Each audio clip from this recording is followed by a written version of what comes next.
Esta é uma das piores cenas de massacre em massa já descoberto. Um grande predador, uma debandada em pânico e um desastre natural, todos colidindo em uma tempestade perfeita. Agora uma nova descoberta revela o maior monstro gigante pré-histórico de todos. O dinossauro do Ártico.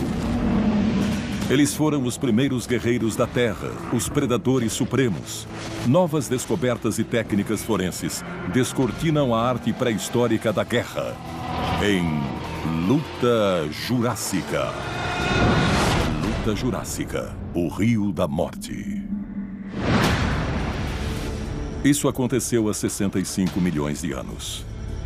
No topo do mundo, as primeiras massas polares de gelo foram formadas, chegando ao que é o Canadá nos tempos atuais. Ao sul do Círculo Ártico, incrivelmente, a Terra era habitada por dinossauros. O inverno deixou o local em escuridão total. Neve e gelo forçaram os dinossauros a emigrarem para o Canadá dos tempos atuais, para fugirem do clima rigoroso. Em direção ao sul, eles foram perseguidos por dois assassinos. Um era o grande predador. O outro era a desintegração do mundo ártico.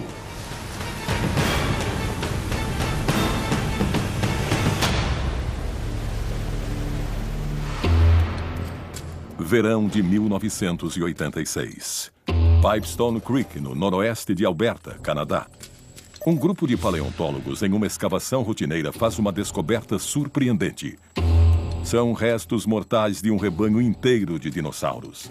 Mais de 3.500 ossos, cerca de 100 ossos acondicionados por metro quadrado, incluindo 14 crânios no total. É uma das descobertas mais espetaculares da história dos dinossauros. Foram identificados rapidamente os dinossauros como Pachyrhinosaurus. Pelos crânios são antecessores dos Tricerátops. Um dinossauro adulto media cerca de 7 metros de comprimento, 3,5 de altura e pesava cerca de 4 toneladas. Este animal era como um caminhão com uma grande ponta saindo pela parte traseira. Se você tivesse a infelicidade de ficar na frente de um paquerinossauro em ataque, seria como estar na frente de um caminhão que estava vindo em sua direção a 40 km por hora. A primeira coisa que notamos é uma grande massa no final de seu nariz, a qual chamamos de saliência. Alguns paleontólogos acreditam que aloja um chifre gigantesco como o chifre do rinoceronte. Como em quase todo dinossauro conhecido, seus chifres são compostos de ossos, mas no caso do Pachyrhinosauro, achamos que seu chifre poderia ser constituído de pelos ou de queratina, como nossas unhas, e que isso se decompõe quando o animal morre. Um estudo detalhado de rinocerontes mais novos revelaram que seus chifres estavam fixados a seus crânios de modo diferente que estavam nos paquirinossauros. Nós coletamos espécimes de rinocerontes que morreram em zoológicos e estudamos minuciosamente como o chifre se fixava ao osso.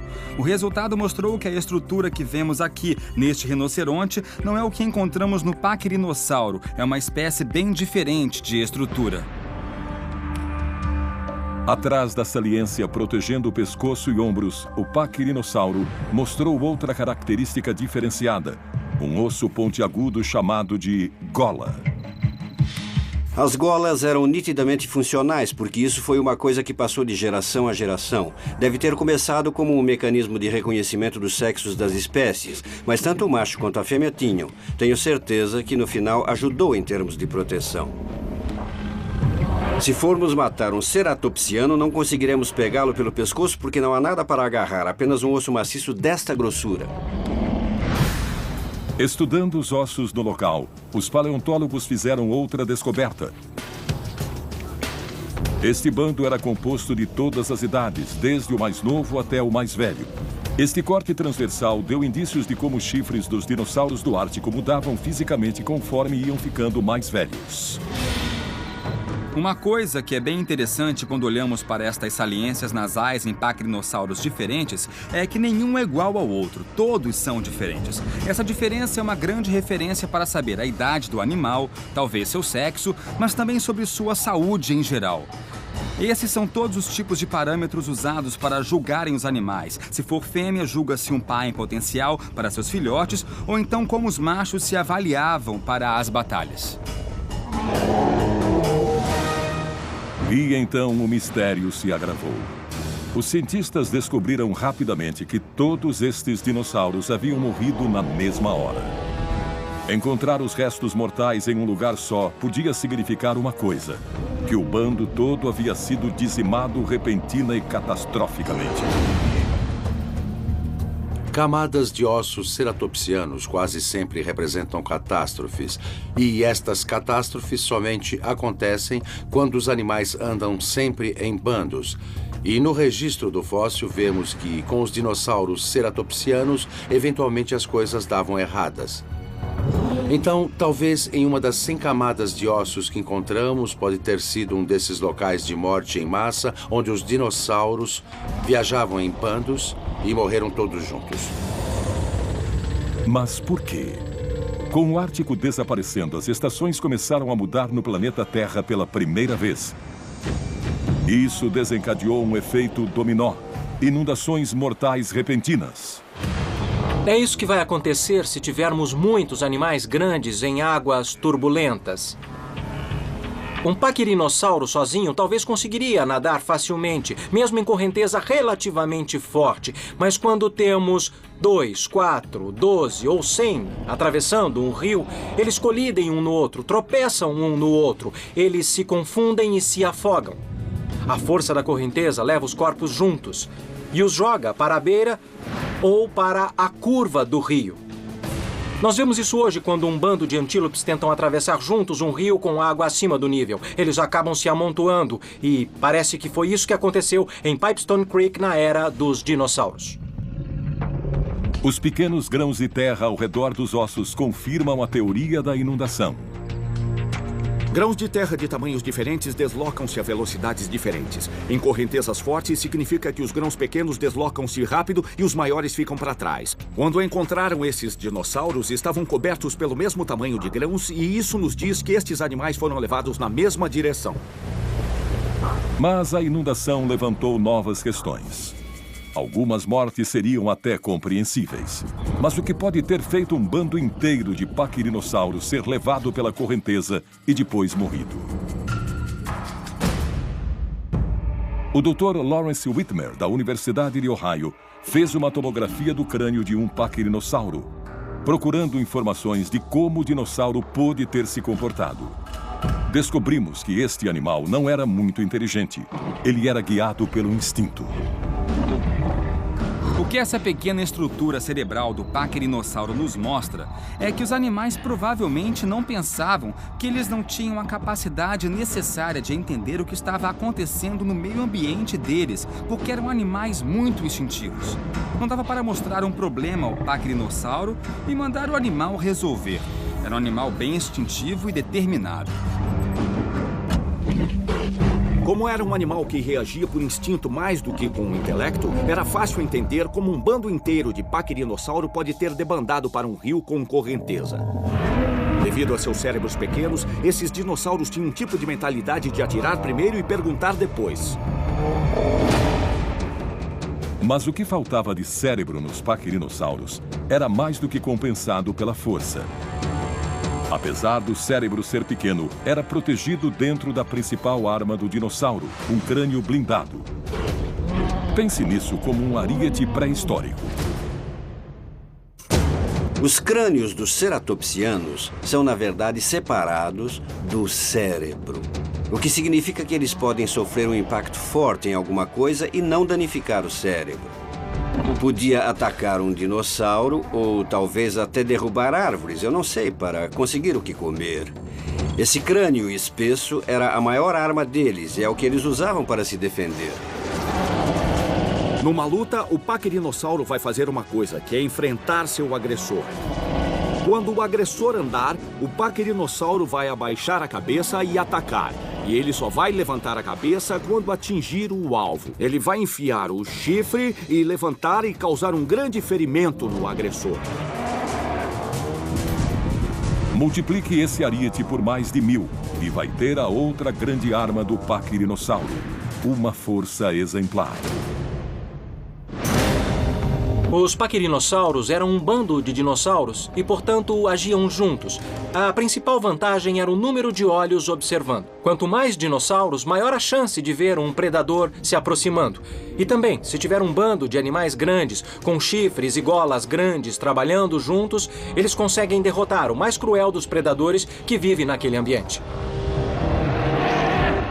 Aquele ambiente incluía não apenas o que é agora Alberta, Canadá, mas também o Alasca e Montana, onde restos mortais do paquirinossauro foram encontrados. O fato do paquirinossauro ter sido encontrado em áreas diferentes sugerem que estes dinossauros tinham uma habilidade notável de adaptação a uma variedade de meios ambientes. Também nos mostra que eram dinossauros imigrantes. Este dinossauro do Ártico foi retirado de seu ambiente pela mudança de clima e o tempo todo de escuridão. Durante os meses de verão, onde havia muito alimento no Ártico e porque a luz solar 24 horas produz várias plantas boas, estes paquirinossauros devem ter se mudado para o Ártico, dispersado, alimentado no verão, mas quando chegou o outono, de repente enfrentaram 24 horas de escuridão. Então eles tinham que sair de lá, eles realmente foram para o sul, em Alberta, e depois dispersaram novamente por lá nos meses de inverno. Plantas fossilizadas encontradas neste local sugerem que há 75 milhões de anos, este riacho era um lugar ideal para um bando de imigrantes paquirinossauros virem do sul e se alimentarem. Uma das coisas interessantes sobre o local em Pipestone Creek foi as evidências de plantas, inclusive alguma madeira petrificada, que geralmente estava embaixo dos ossos. Havia pólen, havia fungos, havia folhas e quase certeza, pelos restos de plantas, que isso já havia sido uma grande floresta. Mas o paquirinossauro era, na verdade, um grande nadador. Apenas o pânico explica o afogamento em massa. Então, o que pode ter desencadeado o caos? Uma nova descoberta revelaria um predador altamente feroz nas proximidades. Foi uma descoberta que mudaria o que pensávamos que sabíamos sobre o mundo pré-histórico no Ártico.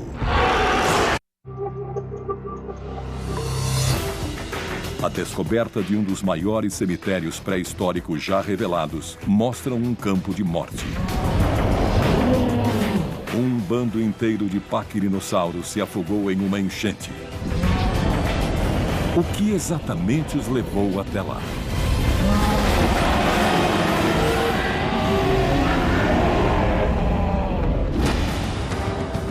Primeiro, cientistas encontraram ossos de paquirinossauros que continham longas fraturas em espiral, indicando que haviam sido pisoteados em uma debandada de pânico. E então eles encontraram a resposta que estavam procurando. Enterrado entre os ossos, havia os dentes de um predador. Era uma espécie de tiranossauro.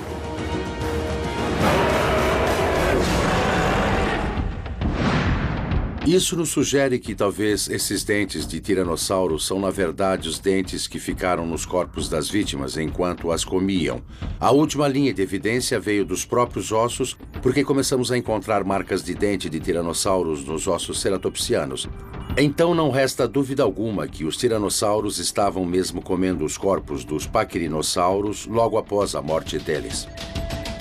Uma inspeção detalhada do formato dos dentes e o número de marcas apontaram para um membro da família Tiranossauro que foi responsável pelo ataque. Foi o predador mais mortal desta época, Albertosauro.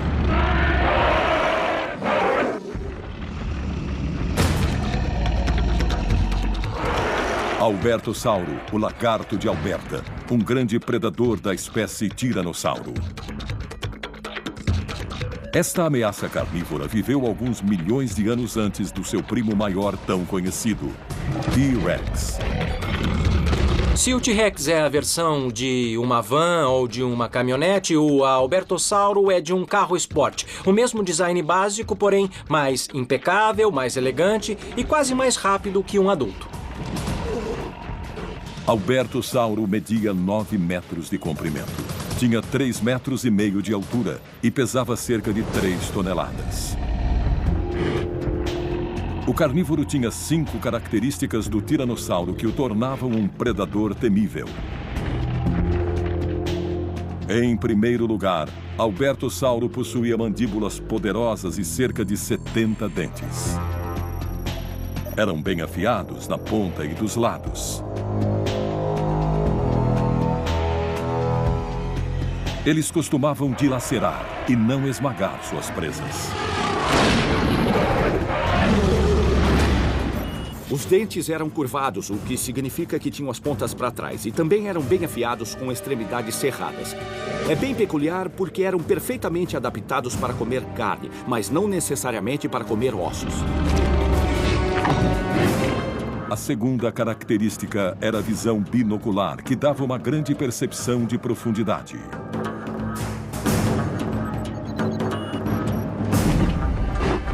O tiranossauro, como o albertossauro, geralmente tinha uma visão definida como muito boa. Uma parte bem importante disso relata como o labirinto e os detectores de movimento da cabeça se relacionam com o sentido de visão. Isso nos mostra que o tiranossauro, assim como o albertossauro, conseguia mover os olhos, a cabeça e o pescoço rapidamente para ver a presa. A outra característica era um par de braços pequenos, mas poderosos. Apesar dos braços do Albertossauro serem pequenos comparados ao tamanho do corpo, eles tinham muito músculo. Isso significa que os braços eram bem fortes, mas a função deles é um mistério. Deviam ser usados para segurar a presa enquanto a boca e os dentes faziam seu trabalho ou deviam ser usados durante a reprodução. Além disso, 2 pernas longas e musculosas feitas para perseguirem as presas. Alguns estudos biomecânicos estimaram que os albertossauros conseguiam correr cerca de 48 km por hora. Isso é quase a velocidade de um leão. O albertossauro provavelmente é verdade. Apesar de terem vivido em épocas diferentes, poderiam ter superado o Tiranossauro Rex. É que eles tinham uma tíbia longa e metatarsos longos também, em comparação ao tamanho do fêmur. Era um animal bem veloz. E também Albertossauro utilizava uma cauda longa e fina para manobras fáceis. Essa cauda funcionava como um contrapeso para que pudessem mexer a cauda de um lado para o outro enquanto corriam, e isso os ajudava a virar. Nós vemos isso hoje em animais modernos, como os felinos. Quando eles correm, eles balançam as caudas de um lado para o outro, e isso os ajuda a virarem bem mais rápido. Com todas essas características de um tiranossauro, os albertossauros eram mestres na adaptação de ambientes diferentes. Muitos espécimes de albertossauro que achamos foram encontrados em apenas um lugar em Alberta, que era um litoral. Então sabemos que esses dinossauros viveram em um ambiente muito semelhante ao que vimos no Golfo Pérsico hoje ou no nordeste da Flórida. Mas temos espécimes de albertossauro de Montana agora que parece ser uma espécie diferente e que parece ter vivido em ambientes que eram mais de terra firme. Pode ser isso. Apesar dos albertossauros terem vivido em uma grande variedade de ambientes, na verdade, pode ter sido dividido em espécies diferentes e em ambientes específicos. Mas existe outra informação de como este predador viveu. Em um local em Alberta Central, Canadá, chamado Dry Island, foi feita a descoberta de vários esqueletos de albertossauros. Mostrou que este predador caçava em bando.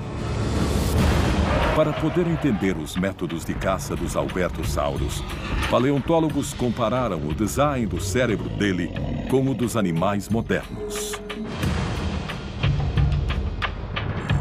A estrutura do crânio do albertossauro mostra que o centro mais alto do cérebro, associado com a cognição e resolução de problemas, não é muito grande.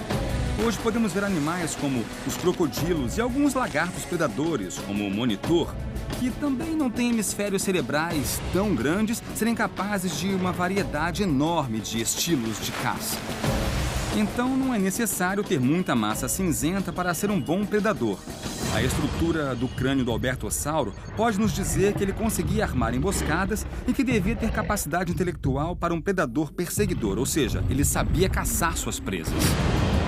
O albertossauro tinha o pescoço em forma de S que permitia abocanhar sua presa como uma serpente no ataque. Numa luta, ele enfrentaria seu agressor e atacaria a cabeça primeiro com aqueles dentes enormes, agarraria a vítima e arrancaria um pedaço grande dela. Ele não tinha interesse em lutar, ele só queria causar um ferimento e deixar sangrando até morrer. Estudando o local em que estavam, os paleontólogos conseguiram localizar o Albertossauro porque, quando ele comia, ele quebrava os dentes. Quando os albertossauros comiam, muitas vezes, quando eles chegavam aos ossos, eles quebravam os dentes. Nós os chamamos de dentes partidos porque eles os quebravam quando se alimentavam. Quando encontrar dentes partidos em uma escavação, onde existia ossos roídos, é uma indicação clara que um carnívoro estava mastigando um osso. Não achamos os ossos do carnívoro porque ele não morreu lá. Se alimentou e se foi. O que deixou como evidência foram os dentes partidos. Cientistas também acreditam que os albertossauros devoraram o rebanho logo depois que morreram. Provavelmente depois que foram levados para a beira do rio. Quando toda essa massa de animais mortos ficou com odor e apodreceu no sol do período Cretáceo, isso atraiu todos os tipos de predadores, inclusive o maior carnívoro da época, o Albertossauro. Eles vão ser devorados e mastigados, e alguns dentes dele vão cair, porque os dentes dos dinossauros estão sempre se renovando através do ciclo de vida dele. Vão ser deixados junto com os ossos da carne podre dos paquirinossauros.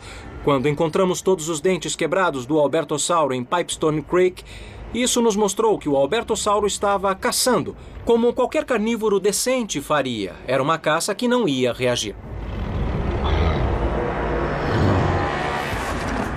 Mas isso só explica o resultado do que aconteceu em Pipestone Creek.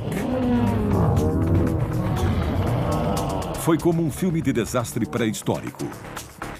O mundo do dinossauro do Ártico estava desmoronando ao redor dele, e predadores gigantes impediam qualquer fuga. Ele só tinha uma alternativa. E isso chocou até os paleontólogos mais experientes.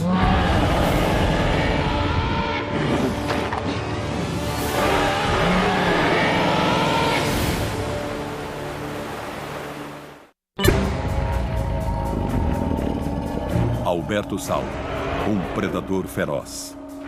Paquirinossauro, um aríade pré-histórico. Dois titãs do período Cretáceo se aproximaram enquanto o mundo do Ártico chegava a um final violento. Os paleontólogos estudaram os restos mortais para descobrir novos fatos surpreendentes. Os paquirinossauros e albertossauros eram ambos bem grandes, e esse tamanho imediatamente confere uma força fora do comum. Nenhum deles era um animal delicado, mas comparando os dois, o albertossauro era com certeza o mais delicado. Tinha pernas realmente compridas e ele só andava nelas. Consequentemente, o albertossauro estava sempre correndo um grande perigo, e isso era realmente catastrófico. Porém, o paquirinossauro era um quadrúpede, era um animal mais compacto e com uma estatura mais forte do que vemos no albertossauro.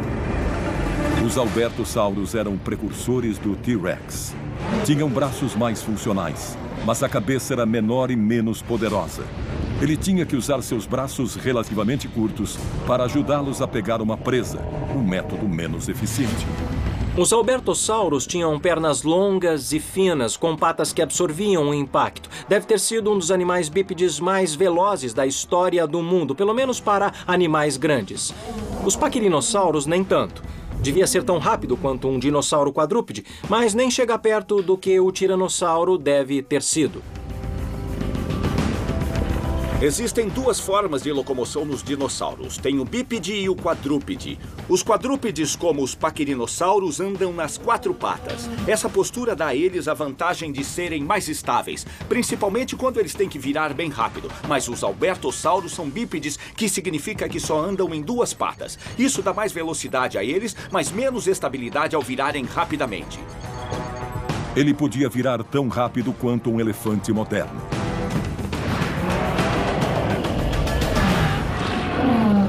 Consigo ver esses animais girando de duas maneiras bem diferentes. O paquinossauro gira mais ou menos no mesmo lugar. O albertossauro tenta girar e tem uma vantagem.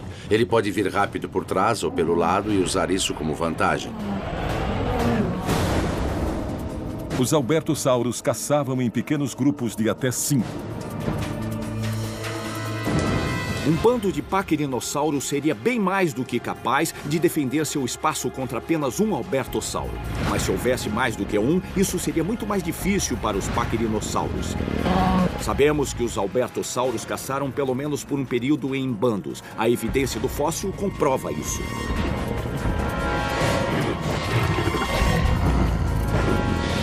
O Ártico não era um lar para os grandes predadores. Enfrentar um monstro como o albertossauro deve ter aterrorizado o dinossauro do Ártico, principalmente os filhotes do bando. É totalmente possível, em minha opinião, bem provável, que um dos métodos de caça dos albertossauros teria sido tentar separar um membro do bando. Assim que separavam, matar era bem mais fácil porque não teriam que combater o grupo todo. Esta é a mesma técnica que vemos nos predadores modernos. O comportamento animal não muda. Vamos ver o método de caçar de um leão. Isso vai nos dar uma ideia dos métodos de caça de um albertossauro.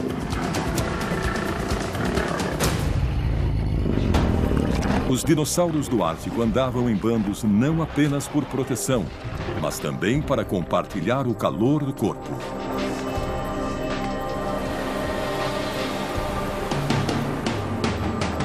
Baseados em evidências geológicas, sabemos que o bando acabou em um rio que transbordou. Mas muito poucos animais tentariam atravessar um rio se estivesse transbordando. Não temos evidência que nos diga exatamente o que aconteceu e por que estes animais quiseram entrar no rio. Mas alguma coisa os levou a isso. A única explicação que posso pensar é que foram forçados a entrar no rio. É bem plausível que estivessem sendo perseguidos por alguma coisa tão grande quanto um albertossauro. Os albertossauros podem não ter suportado o frio do Ártico. Não tinham gordura suficiente para se protegerem. A principal arma do albertossauro é a mandíbula muito forte, capaz de triturar ossos. E por trás dela tem um grande computador, um cérebro grande, como qualquer dinossauro, e com sentidos apurados, boa visão e muito bom olfato. A arma dos paquerinossauros é a poderosa saliência óssea no nariz com um chifre ou um calombo, que é uma ótima arma de defesa.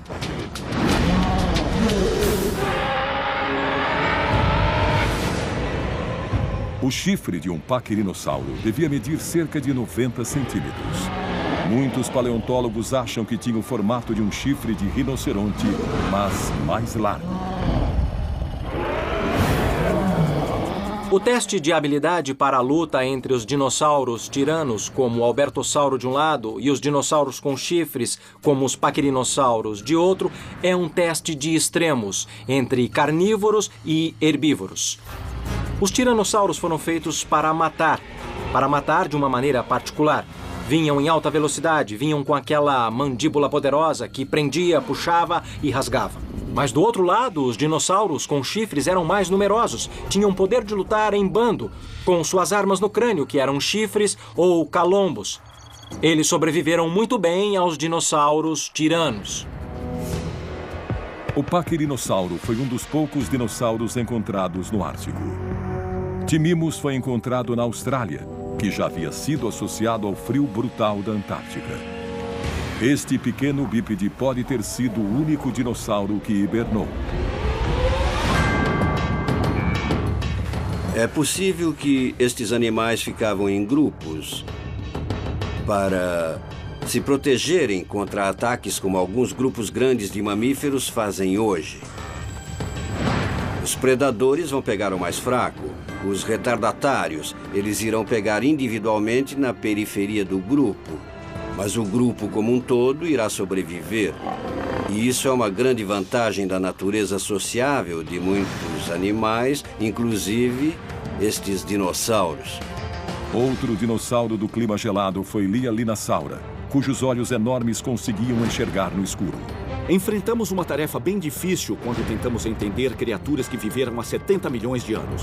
O comportamento não fosiliza como os ossos, então temos que olhar para os animais atuais como um modo de entender como os dinossauros se comportavam. Mas examinando atentamente as evidências que temos e estudando o comportamento de animais atuais, podemos recriar um desenho bem realista baseado em fatos e na ciência.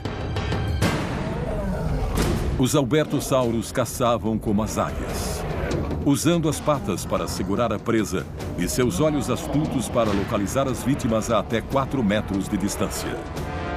Como estas criaturas terríveis fizeram um bando inteiro de dinossauros do Ártico entrar em um rio transbordando. E o que isso significa para a grande extinção desta criatura rara? Os cientistas se apressam para descobrirem evidências enterradas há 75 milhões de anos.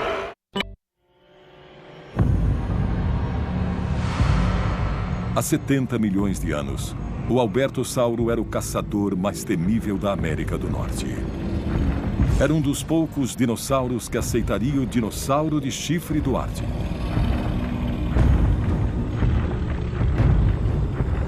Este bando de paquirinossauros se alimentou por vários dias para se preparar para a imigração. Isso deve tê-los atrasado e os deixado apáticos. Apesar dos paquirinossauros não terem o mesmo tamanho grande e armas como os outros membros da família Ceratopsiana, ainda eram dinossauros bem poderosos e perigosos. O chifre poderia causar ferimentos fatais e o fato de viverem em bandos os tornava bem mais perigosos. Então os albertossauros tinham que tomar muito cuidado. Os albertossauros se alimentavam de dinossauros ceratopsianos, hadrossauros e até anquilossauros de armadura. Eles eram destemíveis. O comportamento e método de caça dos dinossauros, como o albertossauro, não era diferente dos grandes predadores atuais. Os leões são um exemplo perfeito de como eles procuravam membros do bando e sempre atacavam o mais fraco. Esses albertossauros sabiam que um membro fraco do bando era menos provável de se defender, e as chances deles de serem feridos reduziam. Diferente de muitos dinossauros, o albertossauro queria perseguir sua presa. Isso cansava a vítima e ficava mais fácil matá-la. Em alerta pela presença deles, os paquirinossauros assumiram uma postura de defesa e começaram a procurar na floresta o agressor invisível. Percebendo que o bando já sabia deles, os albertossauros saíram do esconderijo e foram em direção aos paquirinossauros que aguardavam.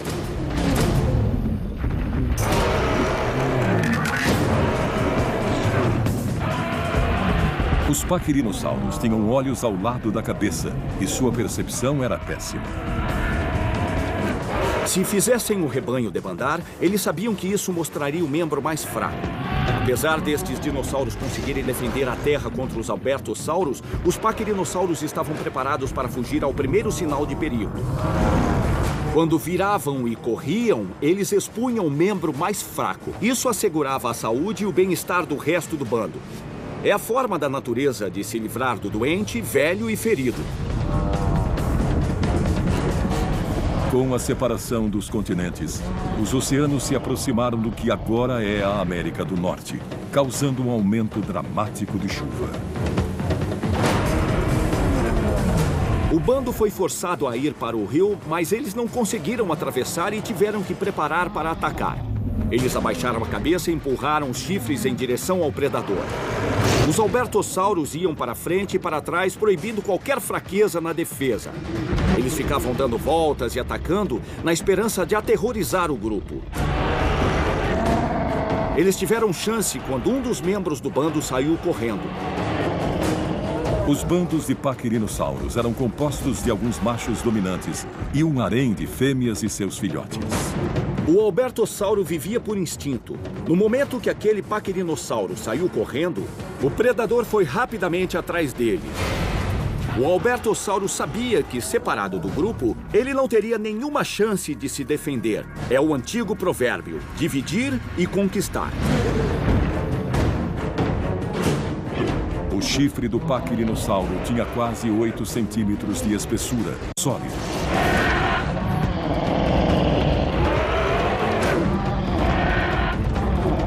Quando ele virou, a mandíbula do albertossauro se fechou no chifre dele. E dentes quebrados voaram no ar. O paquerinossauro abaixou a cabeça e depois empurrou o albertossauro com seu nariz grande. O chifre crescia novamente quando ele se quebrava. Uma das fraquezas do albertossauro era a estatura relativamente leve, mas olhando o tamanho deles era difícil de acreditar.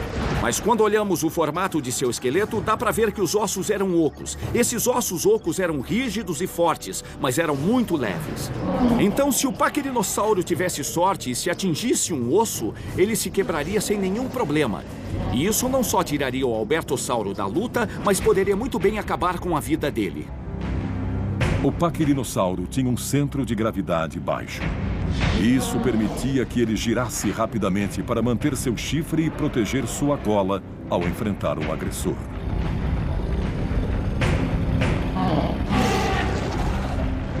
Os paquerinossauros, como todos os membros da família ceratopsiana, não tinham armas na parte de trás do pescoço. Então, atrás do pescoço, eles eram totalmente vulneráveis e não tinham armas, não tinham saliências, não tinham nada. Todas as armas deles eram na frente e para atacar um animal como o paquerinossauro, sua melhor aposta seria atacar seu lado desprotegido, ou seu flanco, ou até na nuca atrás da armadura.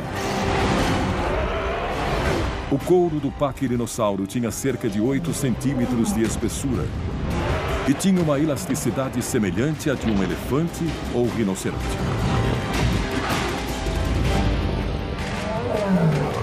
Assim que o paquerinossauro caía no chão, ficava basicamente indefeso. Tudo o que o albertossauro precisava fazer era agarrá-lo pela garganta ou rasgar sua barriga. Os dentes afiados e cerrados conseguiam cortar como uma faca quente na manteiga. Quando calculamos as dimensões da mandíbula deste grande carnívoro, vemos que conseguiam morder e arrancar meio quilo de carne a cada mordida. O Ártico estava mudando para sempre. Ele foi de um deserto até um grande paraíso para animais de todos os tipos. Mas não foi bom para o dinossauro do Ártico. Estava se encaminhando para a extinção e sua morte seria cruel e dolorosa. Há 70 milhões de anos, no que agora é o Canadá, 2 albertossauros atacaram um bando de paquerinossauros, causando uma debandada para um rio transbordando. Os albertossauros tinham um metabolismo rápido como os pássaros de hoje. Isso os forçava a se alimentarem frequentemente para repor as energias.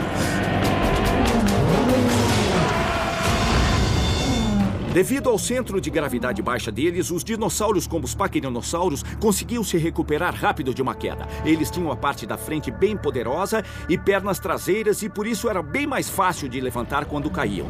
Apesar de caírem rapidamente, eles conseguiam se levantar novamente. Os paquerinossauros tinham pernas iguais à densidade da cintura de um homem adulto. Também eram relativamente compactas como as pernas de um elefante, mas não tão porosas.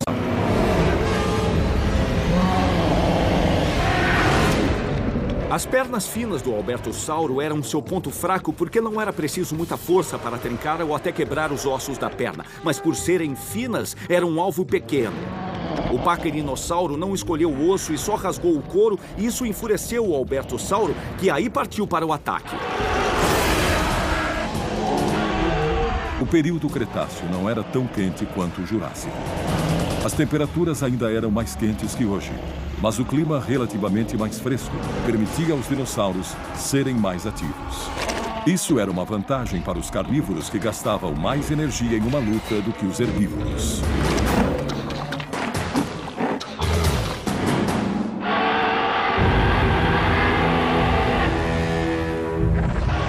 O albertossauro também tinha um estômago cavernoso. Conseguia comer um boi de uma vez. Seu apetite sem fim o levava a massacres cruéis. O albertossauro ia para frente e para trás, forçando o bando a uma formação mais próxima. Ele já sabia que se eles se aproximassem mais, perderiam a habilidade de se mexerem, e aí ele atacaria. O cérebro do paquerinossauro só conseguia pensar uma coisa de cada vez. Eles reagiam, eles não planejavam. Se estivessem concentrados em um agressor, eles não se adaptavam ao ambiente deles. Um por um, os paquirinossauros foram caindo no rio enquanto o bando ia para trás. Geralmente, estes dinossauros conseguem nadar sem nenhum problema, mas agora estavam em pânico e era cada um por si. No esforço de fugirem do Albertossauro, começaram a afogar um ao outro. O paquirinossauro nadava como um cachorro. Mantinha a cabeça acima da água e batia os pés. E isso era impossível quando estavam todos juntos. O Albertossauro não era um bom nadador. Seus braços pequenos não tinham serventia na água. Então, eles confiavam apenas em duas pernas fortes. Apesar do Albertossauro ser capaz de nadar, de maneira alguma ele nadaria em um rio transbordando. Mas a visão de ver o bando boiando no rio foi demais para ele ignorar. E aí ele foi até o rio procurar uma oportunidade de tirar um da água. A gola protetora do paquirinossauro era capaz de mostrar cor. Deve ter refletido as emoções dos paquirinossauros como um painel luminoso.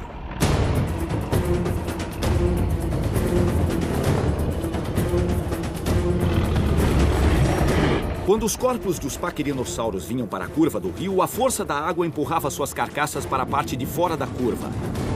Lá, seus corpos ficaram entrelaçados e começaram a formar uma pilha. Assim que a força da água diminuiu, os corpos expostos começaram a apodrecer. No final da Era do Ártico, as enchentes se tornaram mais comuns. O cheiro das carcaças atraía predadores a quilômetros de distância. Alguns predadores daquela época conseguiam sentir o cheiro da presa a até 8 quilômetros de distância.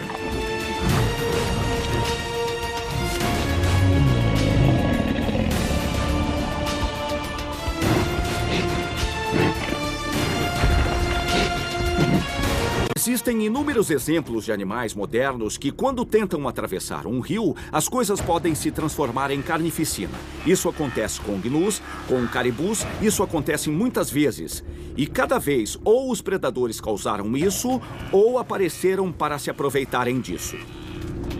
As evidências em Pipestone Creek provam que estes animais foram mortos em bando e depois cobertos com lama na curva de um rio.